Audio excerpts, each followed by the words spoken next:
Joining us now, the man who got it all started, the author of the #1 bestseller, Clinton Cash, the untold story of how and why foreign governments and businesses helped make Bill and Hillary rich. And from the Government Accountability Institute, Peter Schweitzer, former deputy assistant to the president, Sebastian Gorka.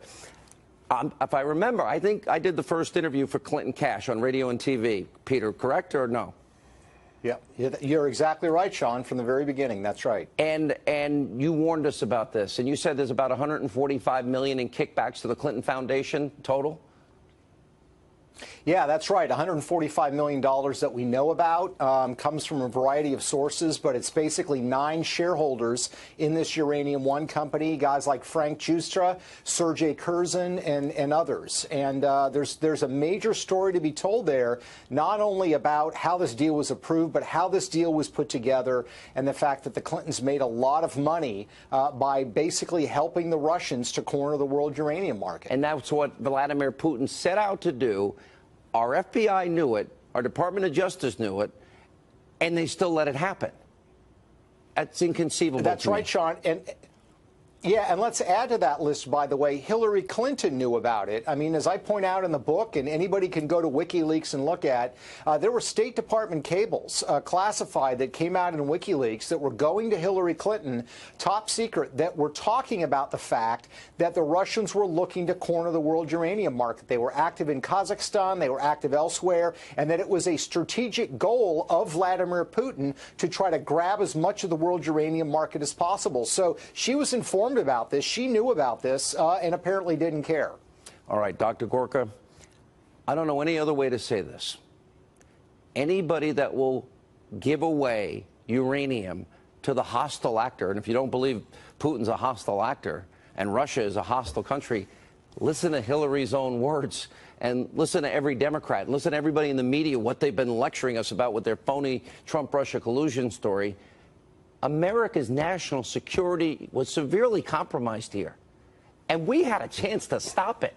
And not only did we not stop it, they made money on it. I don't know. I don't know any other way to describe this except they sold out our security. Your reaction?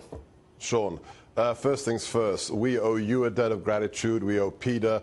We owe Sarah Carter for not giving up. First things first. We've got a lot of territory to cover. Number one.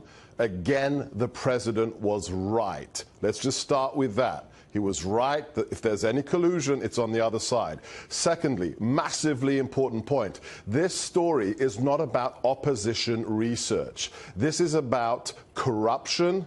It's about collusion and potentially treasonous activity.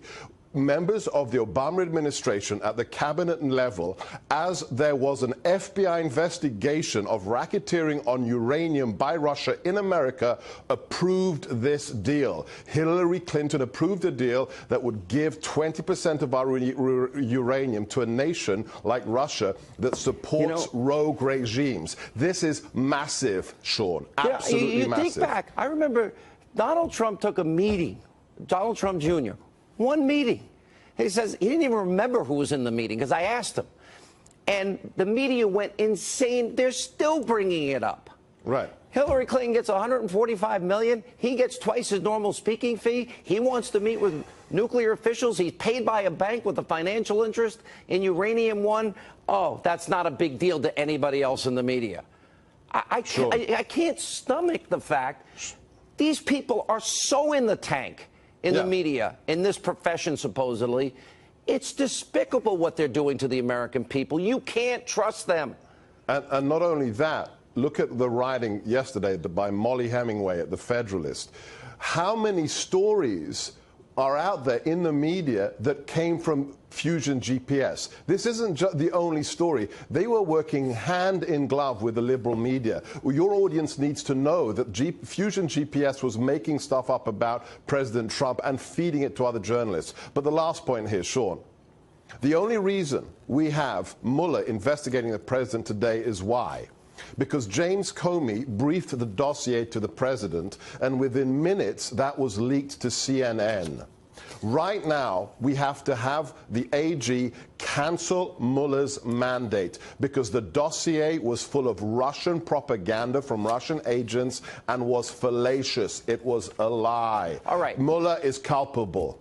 But you think Mueller is culpable? Yes, without a doubt. He knew. Without a doubt. He had to know. And Eric Holder knew. And Eric Holder signed off on the deal. He had to know that this was a bogus dossier. He had to know it because he knew the sources. Secondly, why was he paying Michael Steele? Why was the FBI paying Michael Steele? for the phony dossier, the propaganda, the misinformation, and the lies that were fed to the American people that were tried to be used, the Russian phony dossier, to influence an election. All right, Peter, back to you. The one talking point you hear is, and even like Liberal Joe and all these idiots in the media, you know, they're out there saying, wow, the Fusion GPS first was hired by some Republican donor. But the fact is, it was General Op Research prior to Christopher Steele, who went to the Russians, paid for the lies that the media and the Democrats spread on Donald Trump to lie to the American people. That's exactly right. I mean, look, the problem with this dossier is not only is it inaccurate and wrong, but when it first came out, there was no corroborating or substantiating information. What you have with Uranium One and the Clinton scandal is you have the actual transference of money. Nobody disputes that all this money went to the Clinton Foundation. You have the decision made to give the Russians the uranium. These are facts that are not in dispute. So, and that's, I think, the problem that... Yeah, go ahead. Finish. Sorry. Go ahead. I'm too worked up. No, I was going to say that, you know, that's what I think. What I think was so frustrating to people is when you look at this, if you're going to look at Russian, penetration or attempts at collusion, you got to have the same standard when you look at the both sides, and they clearly haven't, and that's why it's. They sold out America's security for money. True or false? Yeah, and they knew about it. Absolutely, and they knew about it, Sean. They were warned about it. This is bigger than Watergate. The president said this is Watergate. This isn't Watergate. People will forget this. When the Clinton corruption case is finally laid to rest, when this criminal cartel pays the ultimate penalty for what they did to America's national security, we're going to forget Watergate ever happened. But right now, we have to find out who inside the DOJ under Eric Holder, who inside the FBI. We were going to find out. Who made it possible? All right. Peter, you should take a bow. 2 years ago on this program, you broke this story. Congressman Peter King is with us, Republican from New York, and he is a member of the Select Committee on Intelligence. First of all, Congressman, the uranium deal. $145 million? That's a shocking number to us, at least. Now, Stu, all of this has to be looked into, and what's really changed the game here is that there have been very credible news reports recently that an FBI informant who has come out and said that back in 2007, 2008, 2009, there was an active FBI investigation which was showing bribery and corruption and influence peddling by the Russians to try to get this uranium deal approved. And our question is, number one, if that's true, did the FBI notify the Obama administration? Did they notify the Justice Department? Did they notify the Treasury Department? And if so, and the State Department? If so, why did the deal go forward? Back in 2010, I sent a letter to Tim Geithner in the Treasury Department, who had to approve this deal. You're one of those who had to approve the deal, alerting him not to the corruption. I was not aware of the corruption, but I was aware of why would we be giving 20% of our uranium supply to a company which is owned by the Russian government, controlled by the Russian government. And he said he was on top of it, that the CFIUS, the Committee on Foreign Investment in the U.S., was thoroughly investigating this. Well, if they were they told by the FBI about the extent of this investigation? And if so, why did they go ahead and approve it? And I know Congress was never told about this investigation. Why did the FBI close down the investigation? I know Bob Mueller was head of the FBI then, so it raises a lot of questions. Yes, it does, sir. And there's another one here. That dossier containing those outrageous allegations against Donald Trump, paid for by the Clinton campaign and the DNC. We just found out that this morning, Fox News breaking this story. Now, my question is, that is outrageous that they would do this, but it's not illegal, is it? No, it's not illegal, but it raises the questions again. First of all, why didn't the Clinton campaign and the DNC, why didn't they acknowledge this all along? This was presented back in January by the FBI director to President Trump as if this was some kind of, real document.